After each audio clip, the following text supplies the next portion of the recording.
بتایا جا رہا ہے کہ ایران میں 2 ہفتوں سے جاری پرتشدد مظاہروں کا سلسلہ رک چکا ہے۔ ایران میں احتجاج کا سلسلہ رکنے کے بعد حالات معمول پر آنے لگے ہیں۔ انٹرنیشنل کالز بحال کر دی گئی ہیں، تاہم انٹرنیٹ سروس ابھی بند ہے۔ امریکی انسانی حقوق تنظیم نے دعویٰ کیا ہے کہ ایران میں احتجاجی مظاہروں کے دوران اب تک 2403 مظاہرین مارے جا چکے ہیں، جبکہ دوسری طرف ایرانی انٹیلیجنس حکام کا کہنا ہے کہ انہوں نے متعدد گھروں سے امریکی ساختہ دھماکہ خیز مواد اور اسلحہ پکڑ لیا ہے۔ ایرانی حکومت کا بھی کہنا ہے کہ امریکہ نے اگر ملٹری آپریشن کی کوشش بھی کی تو ایران تیار ہے۔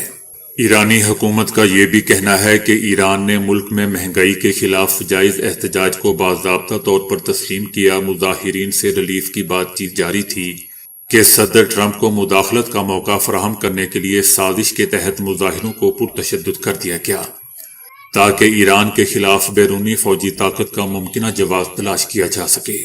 ایران کا یہ بھی کہنا ہے کہ ایران کے پاس بیرون ملک سے تخریب کار ایجنٹوں کو احکامات دینے کے شواہد موجود ہیں۔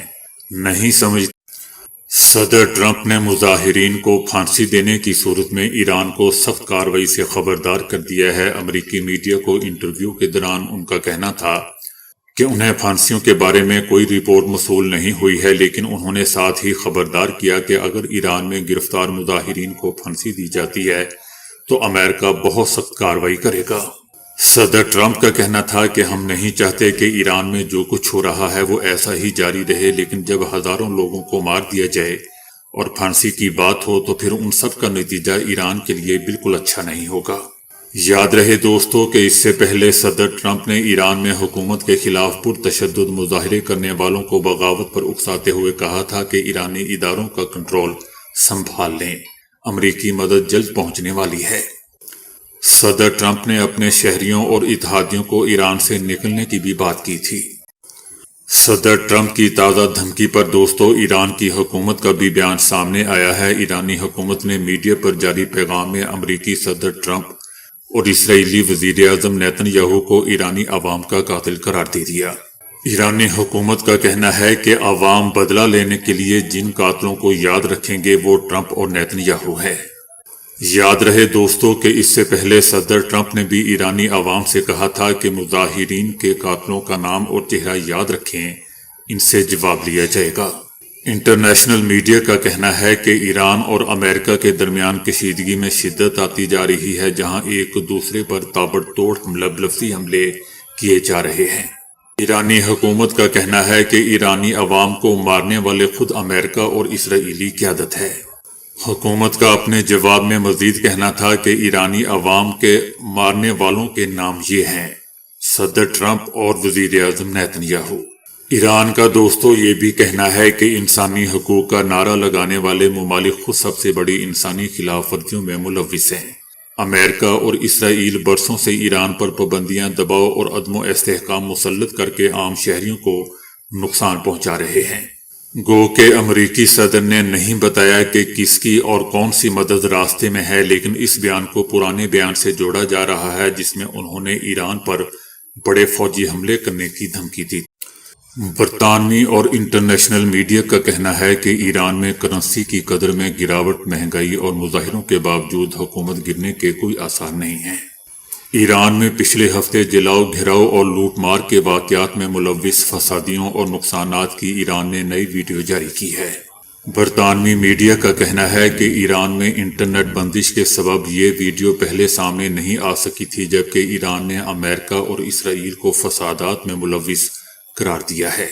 ایران میں کرنسی کی قدر میں گراوٹ، مہنگائی اور مظاہروں کے باوجود حکومت گرنے کے آثار نہیں۔ ایران کی اعلیٰ ترین سیکیورٹی اسٹیبلشمنٹ میں بھی دراڑوں کے کوئی آثار نہیں ملے۔ ایران نے کہا ہے کہ امریکہ اور اسرائیل فوجی مداخلت کا بہانہ تلاش رہے ہیں۔ ٹرمپ سیاسی عدم و استحکام اور تشدد کو بھڑکا رہا ہے۔ وہ ایران کی خود مختاری، قومی سلامتی کو خطرے میں ڈالنے کے ذمہ دار ہیں۔ ایران کا کہنا ہے کہ امریکہ اور اسرائیل کی کارروائیوں سے بے گناہ شہری جاں بحق ہو رہے ہیں۔ ایران کا کہنا ہے کہ امریکہ فوجی مداخلت کا بہانہ تلاش کر رہا ہے۔ امریکہ کی پالیسی کا مقصد نظام تبدیل کرنا ہے۔ پابندیاں، دھمکیاں اور انتشار بہانہ بنانے کے لیے استعمال ہو رہے ہیں۔ امریکہ کا یہ منصوبہ دوبارہ ناکام ہوگا۔ دوسری جانب ایرانی وزیر خارجہ عباس عراقچی نے جرمن چانسلر کے بیان پر کہا ہے کہ برلن انسانی حقوق کے لیکچر کے لیے سب سے بدترین مقام ہے۔ جرمن چانسلر وینزویلا کے صدر کے اغوا پر مسلسل خاموش ہے۔ غزہ میں 70,000 شہادتوں پر خاموش رہنے والے جرمنی کو شرم آنی چاہیے۔ صدر ٹرمپ کے نمائندہ خصوصی کی شاہ ایران کے جلاوطن بیٹے رضا پہلوی سے خفیہ ملاقات کا انکشاف ہوا ہے۔ امریکی میڈیا کا بھی کہنا ہے کہ ویک اینڈ پر ہونے والی ملاقات میں ایران مظاہروں پر تبادلہ خیال کیا گیا۔ ایران میں پرتشدد مظاہروں کے بعد ایرانی حکومت مخالف شخصیت اور ٹرمپ انتظامیہ کے درمیان یہ پہلی اعلیٰ سطحی ملاقات تھی۔ اس سے پہلے دوستو، گزشتہ ہفتے صدر ٹرمپ نے اشارہ دیا تھا کہ وہ رضا پہلوی سے ملنے کا ارادہ نہیں رکھتے، یہ کہتے ہوئے کہ وہ ایک اچھے انسان لگتے ہیں لیکن یہ اس وقت مناسب نہیں ہوگا۔ یاد رہے دوستو کہ ایران کے آخری بادشاہ کے جلاوطن بیٹے رضا پہلوی نے ایران میں مہنگائی کے خلاف جاری مظاہروں میں شدت لانے کے لیے ملک بھر میں عوام سے اپیل کی تھی کہ وہ سڑکوں پر نکلیں۔ رضا پہلوی کو پیدائش کے بعد سے ہی اپنے والد شاہ ایران کے جانشین کے طور پر دیکھا جا رہا تھا۔ سن 1979 میں وہ امریکہ میں لڑاکا طیارہ مودی کی مڈل ایسٹ کے حکمرانوں سے دوستیوں کے باوجود مودی کے بھارت میں دوستوں، مسلمانوں اور دیگر اقلیتوں کے خلاف نفرت انگیز واقعات میں 13% اضافہ ہو چکا ہے۔ امریکی research group India hate lab نے بھارت میں اقلیتوں کے خلاف نفرت انگیز واقعات پر رپورٹ جاری کی ہے۔